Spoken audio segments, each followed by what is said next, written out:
though.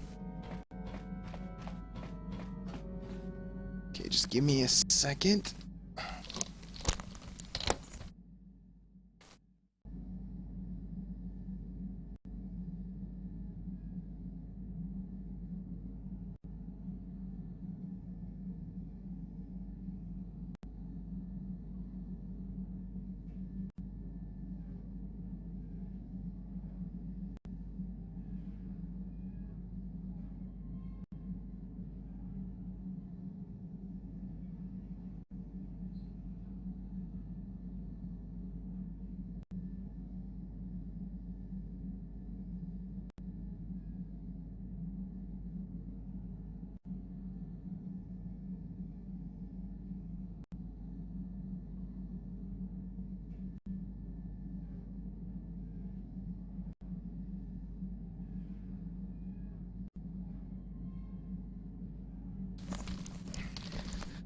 Really gotta stop drinking so many liquids while I'm streaming. Good thing the bathroom's like right there. I wonder if I exit now, will I be able to... Just, okay, yeah, I'll go by myself, I don't care. Nope, yeah, no one's here. That's what I thought. Damn! I missed out on handing in a quest because I kept doing the main quest.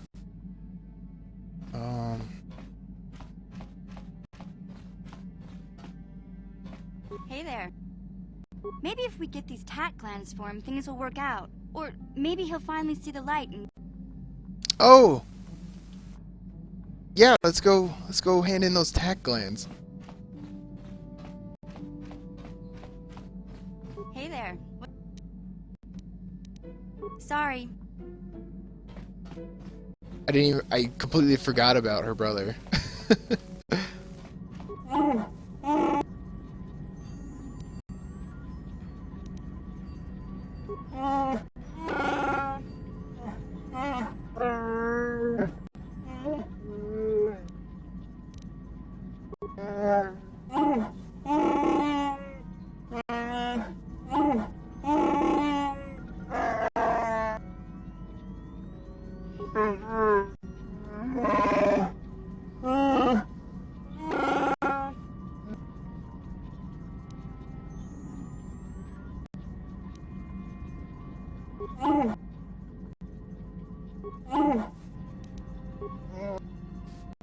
What do you mean I don't have I need more grenades? Yes.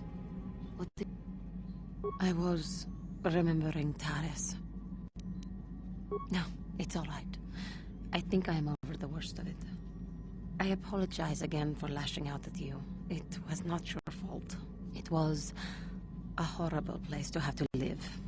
At least in the lower cities where the non-humans tended to get relegated. Living for years in a place with no sun, living off the trash dropped from the upper levels, and the meager pay doing back-breaking labor. And those rat ghouls. There was always the danger of rat ghouls coming up from the sewers, or more mundane predators living and working in the area. My family and I struggled each and every day to make something of our lives. But we could only go so far. Taxes from the corrupt government, more fees from the gangs controlling the streets, and whatever was left paying for what food and medical supplies we could afford. And of course, there was the constant bigotry and hate from the more affluent and human citizens, lording their wealth over us living below. Every once in a while, a rich human would come down through the lower levels with his droid entourage just to see how the wildlife lived, and laughed at the mockeries that were our successes. But I have come to meet many decent humans in my travels since those days. Indeed, some of the greatest people I have ever met are human. One of the Jedi you met? The Jedi who encouraged me to join the Order. The one who was with the group going to fight the Mandalorians. She was human. I am sorry. I am getting away from my point. If there even was one. Sometimes I curse the day my parents fled to Taris. But then again, if they had not, I would not be where I am today. Another story for another time.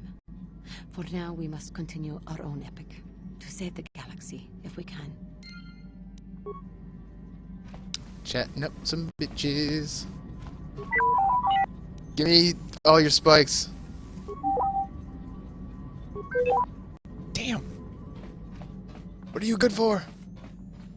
Guessing Jolly's in here? No? Okay, okay. Well, where's he sleeping then? Better not be in my room. It is in my room. Get the fuck out of here. Got something on your mind? I suppose I can whip. Well, not to say that you go leaping. Got something. He makes med kits? Now, ask me later when you're actually. Got something. Oh, chat. He doesn't really have much for dialogue options, does he? HK doesn't really either. Yeah, what do you want? I don't have as many strange stories like the last one I told you, but I do have a couple about me and the stuff I've done. In one battle above the world of Althir, my unit managed to defeat a force of Althiri 10 times our own size. That battle gained me command of an entire subsect of my clan. I think I know where this is going. For 5 days, they had managed to hold off our forces, keeping us to the outer rings of their world, preventing us from attacking it directly. My task was to assault one of their flanks with a false attack. The Althiri would be drawn out by the units I had sent in. Once they had surrounded those units, the bulk of my forces would attack from the rear and defeat them in detail. Things didn't go as I had planned. I saw an opening, a mistake they had made in the disposition of their forces, and took it. While fending off our main force, they had let their fleet split in two. The center of their entire fleet was left exposed. I turned my forces and assaulted the center of their fleet, decimating them. Their slow, ponderous ship could not turn to face us without being overwhelmed. The command vessels were destroyed in seconds. Their ranks were thrown into chaos. It was amusing to watch the surviving ships scatter and flee. Several even tried to dive through the plane of the rings to escape us. They were shredded by the rings, or crashed into rocks, or were destroyed by our forces as we pursued them. Warriors do not flee from a battle if they are losing. They fight to the end, as we did against your Jedi Revan. Another time, maybe, I'll tell you about how the war with the Republic went. For now, let's just get on with things. Is there something else you want to know? Hey, a real war. There any...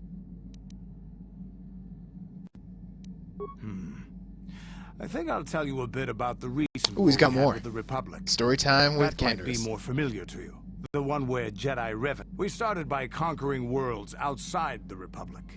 We did it quietly, so the Republic wouldn't really know what was going on until it was too late. Night Warrior. When we finally did hit the Republic worlds, they had no idea we were coming. We came in through 3 invasion corridors in adjacent sectors.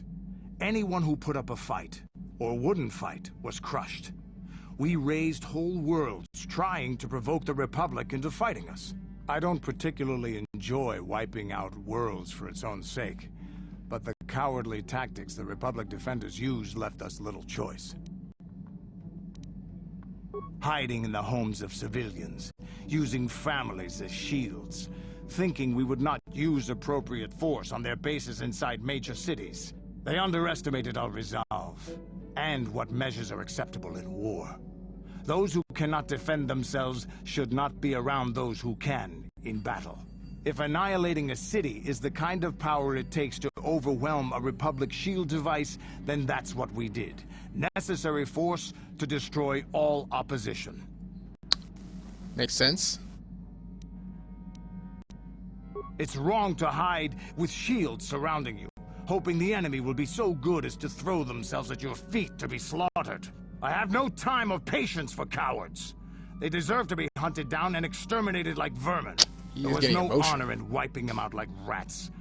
But some of your forces did redeem the Republic in our eyes, especially later. Later, when Revan had joined the war. But we'll get back to that. We've wasted too much time already. Is there something else you want to know? No, keep going. We fought against the Republic forces for some time, over the course of many battles. At the start, they were not much of a threat to speak of. But once the Jedi Revan took charge, things began to turn against us. The Republic fleets began to use more than just basic tactics. Feints, counterattacks, mass deceptions. Revan was a genius on the field. Revan abandoned worlds of their defenders so that others would be too fortified to strike, and was willing to make sacrifices in order to advance goals. And in the end, Revan proved too much for us. But it was close. So close. It looked like the entire galaxy was within our grasp. I still remember that final battle in the skies above Malachor 5. The two fleets filling the space around it, outshining the stars.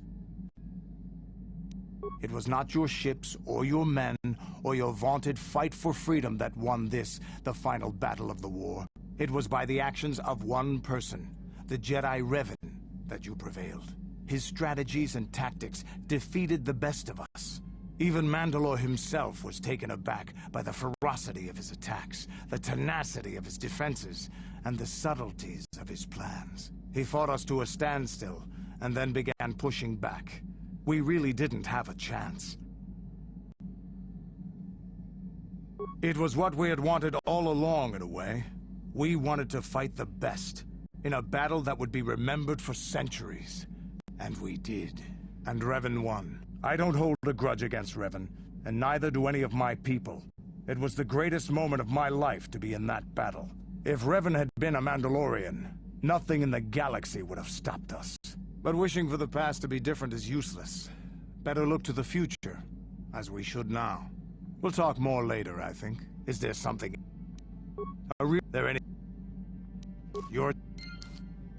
Sweet. Juhani. Maybe I didn't realize I could like keep talking to them until they like stopped talking to me.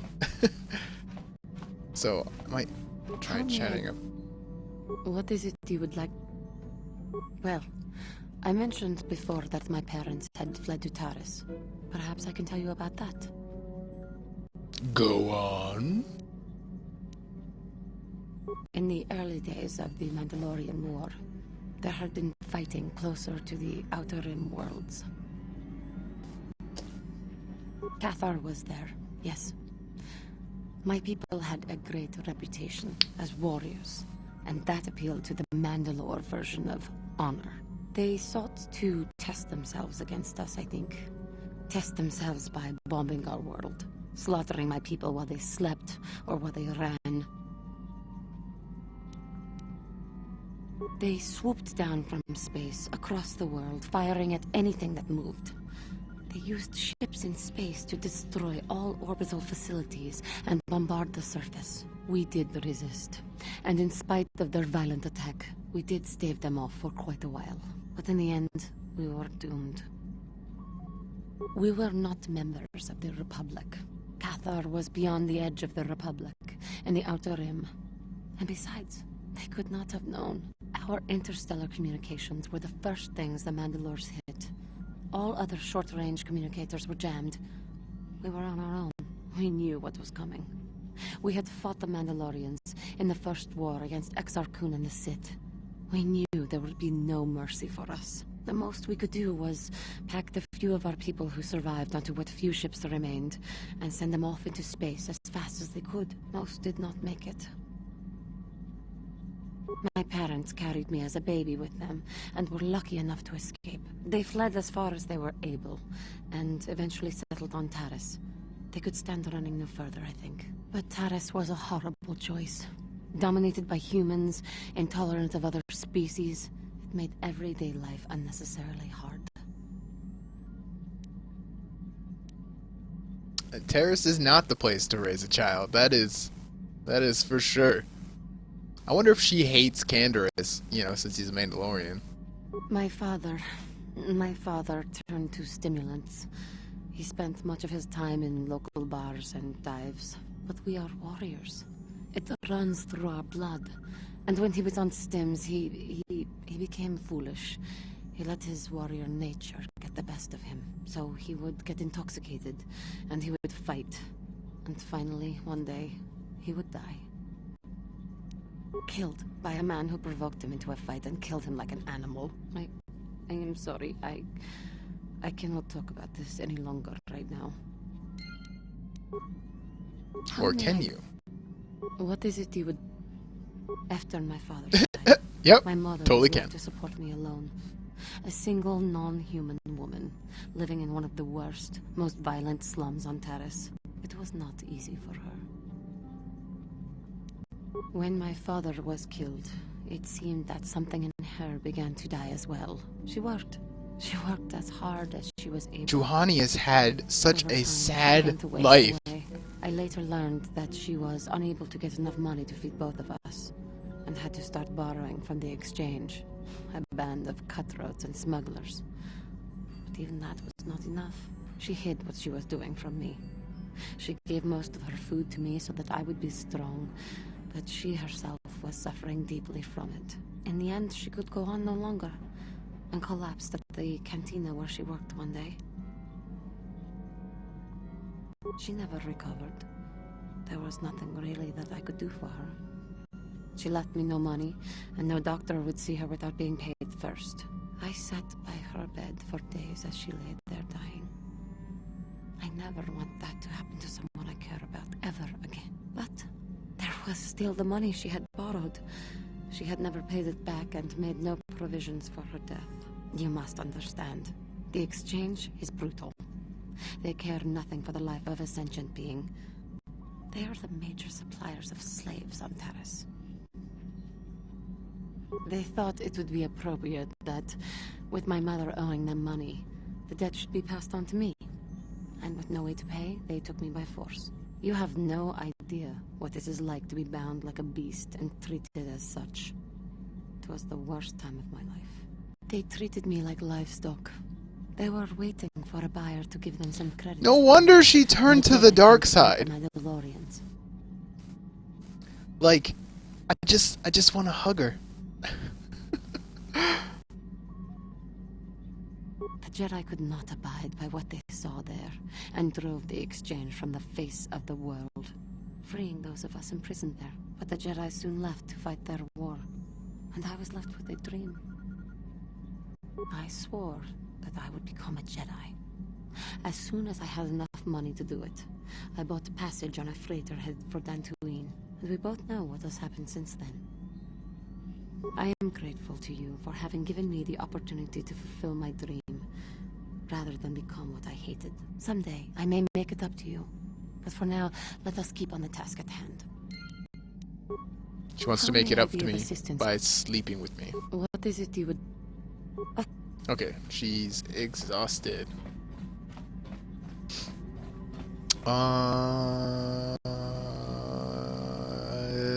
Bastille and Karth. Yeah, okay, those are the... No. Karth looks like he's in a swimsuit, because it took off his armor. Kashyyyk, what? How can I help?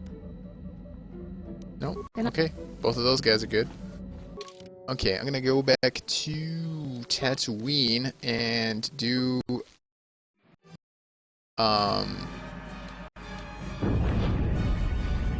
What happened? What's going on? What's going on? Sith interdictor ship. They must have been waiting for us on the hyperspace route. We're caught in their tractor beam. Do you recognize the ship? It's the Leviathan. Saul Kareth's vessel. My old mentor. Uh-oh.